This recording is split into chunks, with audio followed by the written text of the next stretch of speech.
Good morning. Good morning. It's time to rise and receive. Welcome to your 10-minute morning send off designed to support you in receiving what you most want by unlearning struggle. So, for those of you who are regular rise and receive people, you might be saying, "Hey, Sonia, where are you?" Because I'm in a very different place. So, I'm actually sitting in a dream come true, which is my sanctuary. I call it my sanctuary, and it's a little tiny outbuilding in the backyard of another dream come true, which is a home that I bought last year that I received into my life. And I'm happy to tell you more about it on the other side of the 10 morning send off because I don't want to digress into a big story, but it really ties into very much this idea of how to invite good fortune when things go wrong or when things are going wrong. So that's what we're focusing on today. If you happen to have caught the title on the invitation on Facebook. And so if you're here because of that title or you just found yourself here and there are no accidents, I invite you to think about, is there anything in your life that you either have been thinking is going wrong, it's going differently than you want, it's not going the way you want, and if it isn't in your life, you might be looking at world events and just saying, this is all wrong. Everything's wrong. Whether it's the pandemic or the economy or the election or the climate or all kinds of, we don't have to look far if we want to look at what's going wrong and we look at things through that lens. So maybe pick one thing that you just have this natural sort of an outlook, which is, this is wrong. This is not the way it's supposed to be. As you settle in, and then think about, how do you approach that? Like, what do you do with that? Because today's card that I pulled is going to be a really powerful way to relate to things going wrong in a very different way. So if you don't know me, my name is Sonia Miller. I'm a speaker, coach, and best-selling author, and I am passionate about teaching people how to receive their fulfillment by unlearning struggle. And one of the key ideas that we illuminate at Rise and Receive is that while some struggle, some challenge is natural to life, much of it is learned.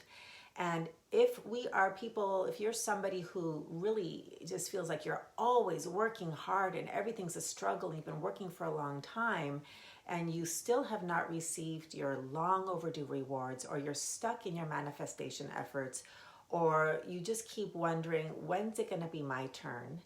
That kind of thinking where it's just, I'm stuck in hard work and struggle all the time, I invite you to consider that perhaps it's because you're over relying on what I call the doing model of power. And the doing model of power is very deeply ingrained in us, especially in our culture, but it's, kind of, you can see it all around the planet.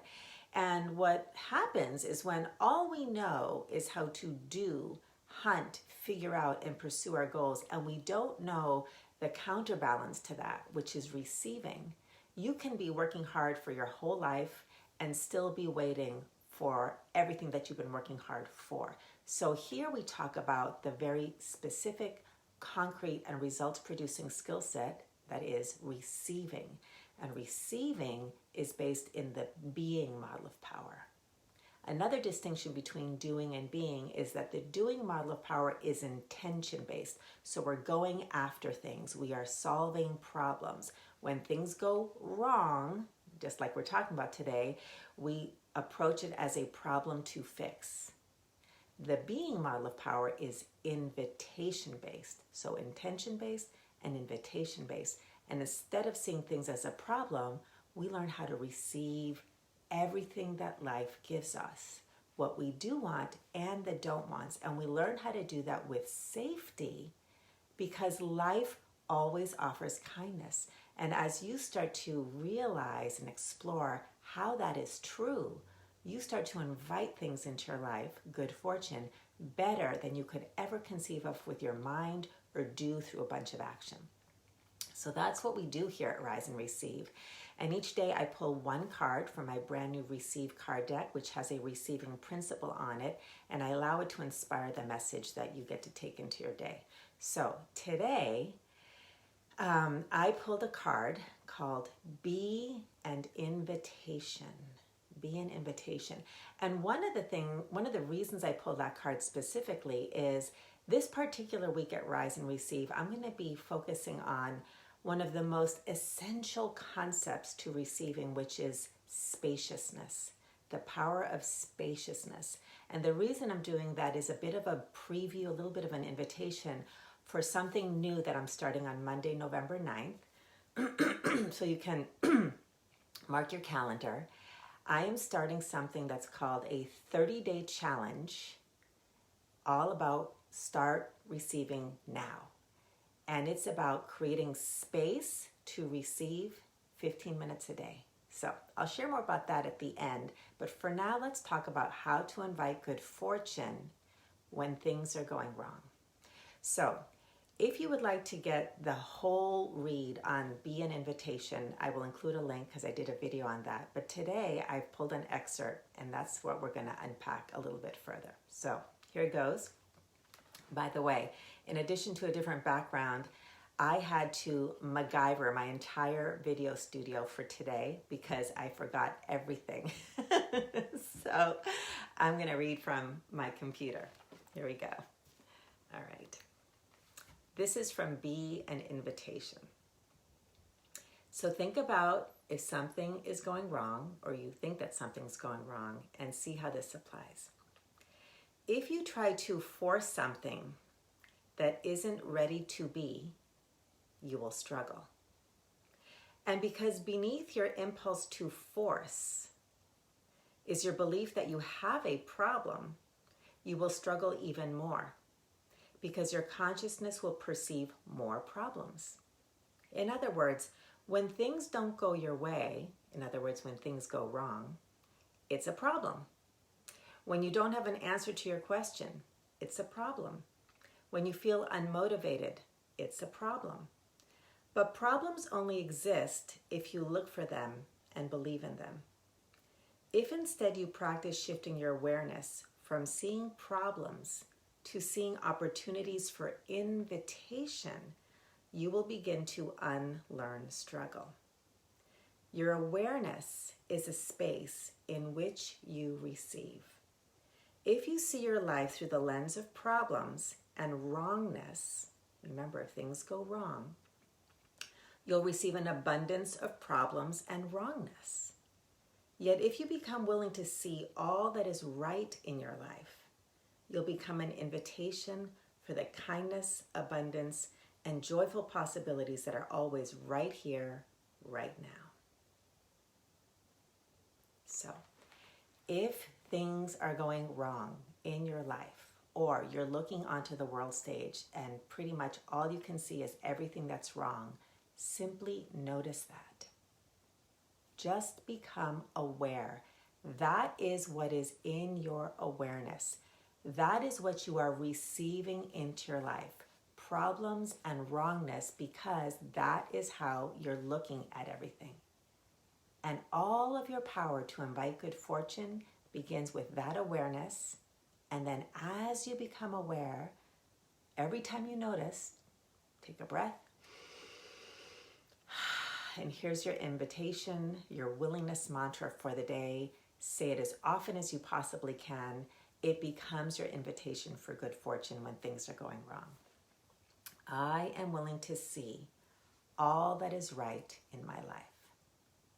I am willing to see all that is right in my life. So that is your send-off for today. Now, for those of you who are liking this conversation, I have more to say and more to share, more for you to kind of contemplate. So where I'm sitting here, this sanctuary, which I said is a dream come true, and this home that I bought, is the end result of a whole bunch of spaciousness opening up in my life. But not because I was intentional about it, but because life happened. So I went through a chapter of life that was just back to back to back hardships. It started with my mother who got diagnosed with cancer. I took care of her for 4 years. After she passed away, very quickly after that, I found myself in a contentious legal dispute with my former husband and a business partner, and it got really ugly and painful. There was loss of home, loss of assets. My marriage ended unexpectedly, and there were probably 4 other hardships that came after that. So it got worse before it got better. So you can imagine that as this was happening, I felt that a lot was going wrong. Of course, I can talk about this now with, calm and a smile on my face and offering you wisdom. But while I was going through it, it was hell. It was hell. It was brutal. Everything was going wrong.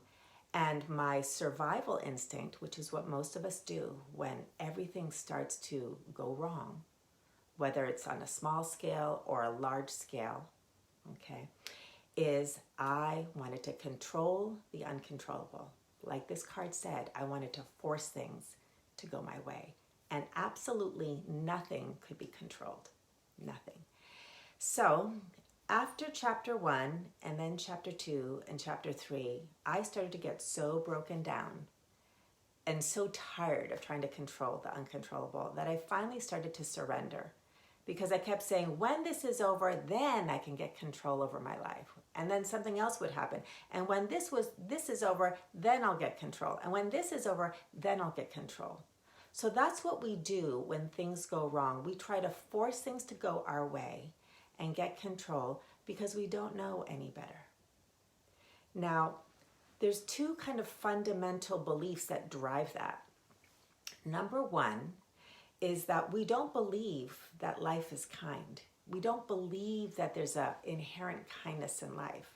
So we're constantly bracing ourselves for an unkind life. And that's the lens through which we see problems and wrongness. Okay. The other reason that we control is we don't know what the alternative is. If I let go of control, what's going to happen?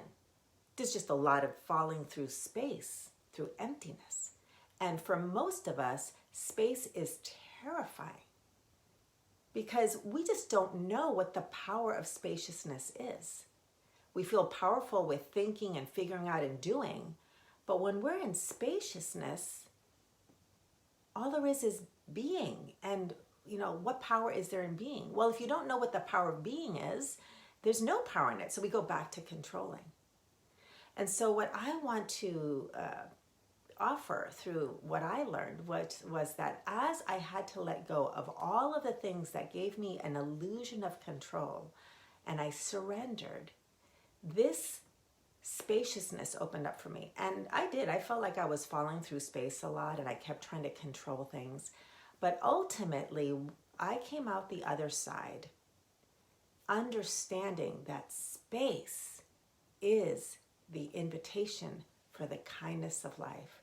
When you have no choice but to let go of all the things you've been trying to hold on to, that problem solving, that wrongness and wrestling and forcing, which actually fills up the space of your body, of your emotions, of your mind, the beingness that is the space in which life brings things to you. As you let go and that space opens up, on a conscious level, you start receiving things you couldn't even imagine. Now, the happy endings of my story with all of this hardship was my kids thrived. They got full ride scholarships to college. I rebuilt my finances. I found love again. I manifested a home. Everything started to come in, and more power, more clarity through my business than ever before. And what was amazing is while I was struggling with those feelings of spaciousness and loss and kind of falling through space, my clients were experiencing more success than ever before. And so what I got to see was when I let go of control, I become able to receive clarity, inspiration, next steps, and possibilities that blessed me and those in my life in ways I could never have made happen if I controlled everything. So life kept offering me kindness. And the only reason I struggled, the only reason I suffered was not because life didn't provide for me, but because I kept doing everything through, I wasn't going to let go. I just wasn't going to let go. So the whole time I was fretting and trying to control and fretting and trying to control. Meanwhile, life kept taking care of me, my kids, my business, my finances, my home, everything. So the gift that came out of all of that was I have learned how to do this intentionally so we don't have to suffer, so we don't have to struggle, so we can receive our fulfillment with greater ease. And here is what I have come to know is the missing piece. When we are struggling because we're letting go, we're opening up space, the missing piece is nurturing. It's soothing ourselves. I have studied with so many spiritual teachers that talk about spaciousness and letting go of thoughts and letting go of our reactions on a spiritual level or a mental level or an intellectual level. But the body and the nervous system and the emotions don't know what to do with that mental intelligence. We need emotional and physical soothing. And that's what allows us to relax into the spaciousness and discover the safety. And once we feel safe in spaciousness, and then we walk around being an invitation for the kindness of life. We become able to receive that in a flowing, regular, consistent way. And that's what I'm so passionate about teaching people, because, there's enough struggle in the world. And as you learn to receive your fulfillment with greater ease by unlearning struggle, it is one of the most generous things you can do. So it's not just for you, but you become able to be a conduit for kindness in the lives of the people in your world. Okay, so I hope this is inspiring you. I felt very, very inspired today because here I was in my sanctuary, which was one of the many blessings that I received as I started to invite kindness and let go of control and see all that was right in my life. So for today, for you, very simple if you take nothing else. If you are seeing things as wrong in your life, notice, and here's your mantra, I am willing to see all that is right in my life. Just keep saying it and keep noticing. And if you want to take it a step further, start looking for the evidence. Make a list of all that is right in your life and watch how that is blessed and multiplied. Your consciousness creates your reality.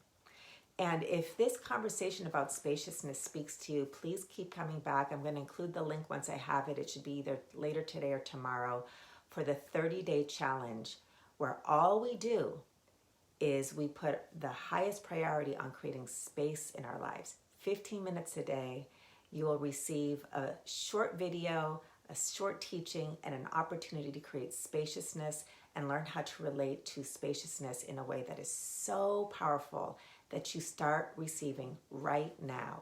Not when, then, but you start having the direct experience of receiving right now through the power of spaciousness.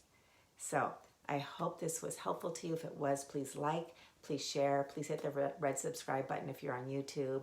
Keep coming back for more Rise and Receives, where we're going to explore even more the power of spaciousness. Have a great day, everybody. Bye.